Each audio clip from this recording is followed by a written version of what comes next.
7h52, l'heure de Carlier Libre, et nous sommes impatients de connaître le thème de la chronique de Guy. Alors Laurie ? Eh bien, Patrick, ce matin, Guy m'a simplement dit que sa chronique traitait de l'état de grâce et du BTP. Alors j'ai envie de vous dire, bonne chance à tous. Bonjour Guy. Oui.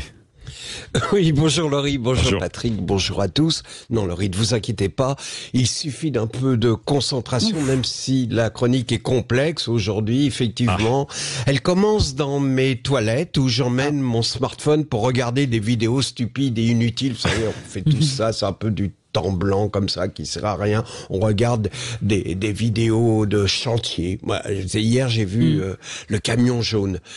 Le camion jaune de mon enfance, un camion Ben de marque Berlier, un cadeau de Noël qui était devenu mon objet transitionnel qui ne me quittait jamais. L'été d'après, nous sommes partis en vacances avec ma mère et on allait en promenade le long des plages de Vendée et le camion me suivait, relié à moi par une ficelle, et un jour qu'on avait marché le long de la plage, on est arrivé au port et le long du quai, un bateau au ventre ouvert laissait apparaître une mer de sable et je me suis fait la réflexion que c'était un peu stupide de transporter du sable alors que les plages en regorgeaient. Toujours est-il qu'un caterpillar puisait du sable dans le bateau qu'il transférait dans un camion jaune, comme le mien. J'étais apeuré par le bruit de moteur du Caterpillar avec sa fumée noirade, mais je me blottissais contre ma maman et je fis quand même coucou au monsieur noir, parce qu'on avait une espèce on sympathisait à travers ces camions jaunes, le mien tout petit que j'avais posé sur le sable et le sien dans lequel il versait le sable.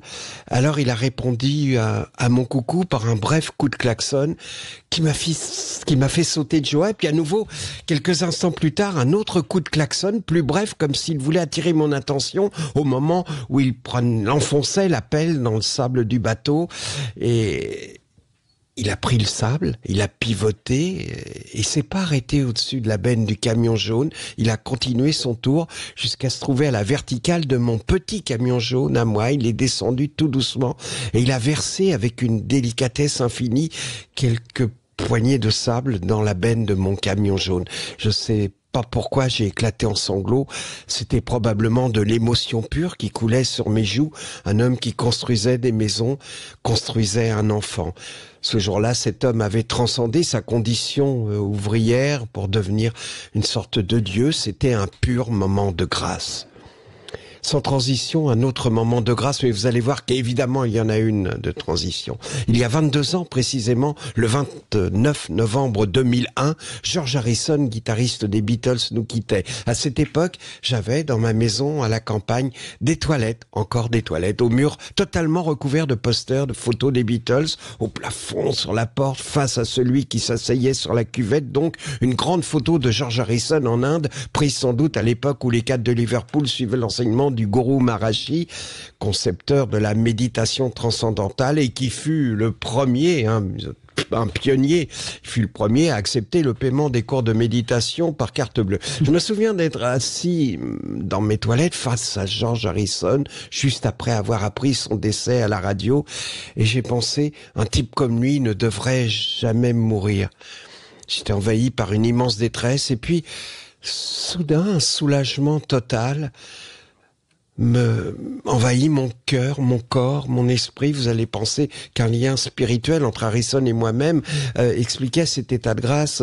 Honnêtement, je pensais que c'était plutôt la libération d'une déjection tombant dans la cuvette, projetant une délicieuse petite éclaboussure. Mais peu importe, quelque temps après le décès de George Harrison, on organisa un concert en son hommage auquel participèrent de nombreuses stars, et cette représentation offrit à Prince de jouer le solo de la chanson While My Guitar Gently Weeps, qui est considéré depuis comme le plus grand solo de guitare de l'histoire de tous les temps. Le voilà, le deuxième état de grâce de cette chronique. Alors, écoutez bien comment Prince met du bonheur en sable dans les camions jaunes de nos âmes.